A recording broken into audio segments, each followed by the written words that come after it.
All right, let's dive in. Today we're talking about a project with a pretty wild name, right? The Interplanetary File System, or IPFS for short. Now, this isn't just a cool name. It's a technology that's trying to completely rebuild the internet as we know it, moving from the centralized system we have now to something, well, something totally distributed. So let's break it down. But before we get into the tech, let me ask you something. What if you went to look up something on Wikipedia and it was just gone, like poof, not just down for maintenance, but gone forever? Can you even imagine how much of our collective knowledge would just vanish? It sounds crazy, I know, but the way our web is built today, it's actually a lot more fragile than you'd think. And that, right there, that's the heart of the problem. It all comes down to one single flaw: centralization. You know, the web we use every single day? All of it, every cat video, every research paper, all your friends' photos, it's all sitting on these giant server farms, and usually, a single company controls each one. That creates what's called a single point of failure, a huge, glaring vulnerability. And look, this isn't just some what-if scenario. This stuff actually happens. Back in 2017, the government in Turkey decided to block all access to Wikipedia. They just switched it off for the whole country, claiming it was a threat to national security. And because all of Wikipedia's data comes from a few central servers, a single order was all it took. It's a perfect and kind of scary example of just how vulnerable this system is. So you gotta ask, right? Is there another way to do this? And that's exactly where IPFS comes into the picture. It flips the whole model on its head. Instead of centralized servers, it's all about a distributed peer-to-peer network. You know, it's actually a lot like something you've probably heard of or maybe even used: BitTorrent. Okay, so Section 1, addressing by content. This is really the fundamental shift from where to what. To really get what IPFS is doing, you have to wrap your head around this one massive change in thinking. We're no longer asking where a file is. Instead, we're asking what the file is. It's a total game changer. Think about how it works right now. On today's web, you're all about location. You type a web address, right? That's a location. Your computer goes to that one specific server to grab the file. But if that server is down or blocked, well, you're out of luck. Game over. IPFS is completely different. You don't ask for a location, you ask for the content itself. You shout out into the network, "Hey, who has this file?" And literally anyone who has a copy can send it to you. It doesn't matter where they are. Okay, so how does the network know exactly what file you want? I mean, how can it be sure? The secret is something called a hash. Every single file, photo, or video on IPFS gets a unique hash. The best way to think about it is like a digital fingerprint. It's totally unique to that file. So when you ask for a file using its fingerprint, you're guaranteed to get the real deal, the exact untampered version. It means security is just built in from the ground up. All right, so how IPFS works. We've got the big picture. Now let's dive into the nuts and bolts of how this system actually juggles all these files.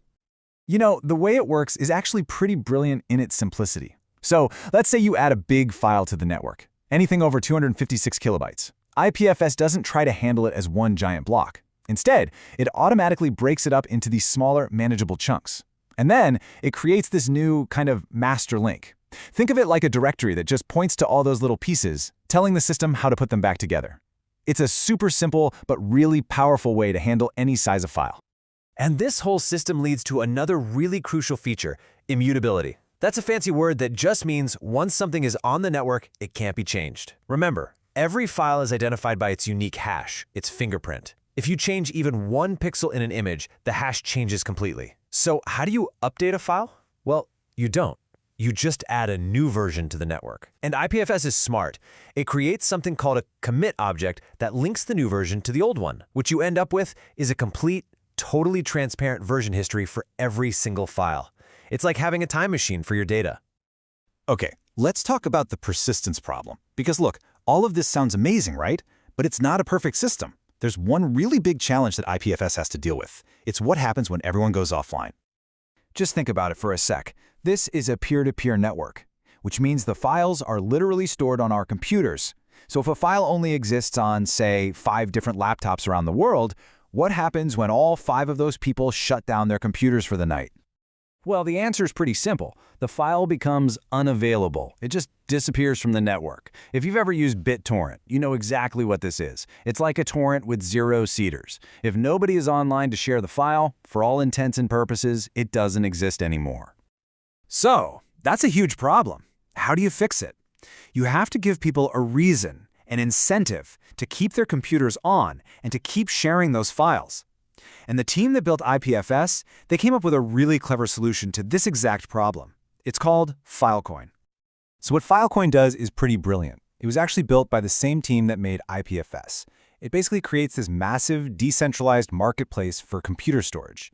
You can literally rent out the free space on your hard drive to other people, and you get paid for it in Filecoin tokens. This creates a real financial reason for people to keep their nodes online and to make sure files stay available. It's what makes the whole network reliable. And now we get to an interplanetary future. See, with a solution to that persistence problem, IPFS stops being just this cool theoretical idea. It becomes a tool that's already being used to solve massive real-world problems, and it really gives us a glimpse into a totally different future for the web. Let me give you a couple of examples. Remember how we talked about Turkey blocking Wikipedia? Well, the IPFS community's response was incredible. They just put an entire copy of the Turkish Wikipedia on IPFS. Suddenly, there was no central server to block anymore, and the information was free again. And it's not just that. We're seeing whole platforms being built, like DTube, which is basically a decentralized version of YouTube, running on IPFS. Okay. A censorship-resistant web on Earth, that all makes sense, but come on, we have to address the elephant in the room. Why in the world is it called the Interplanetary File System? It sounds like science fiction, right? Well, the answer has to do with this number, 48 minutes. On a bad day, when the planets are far apart, that's how long it would take for a signal to get from Mars to Earth and back again.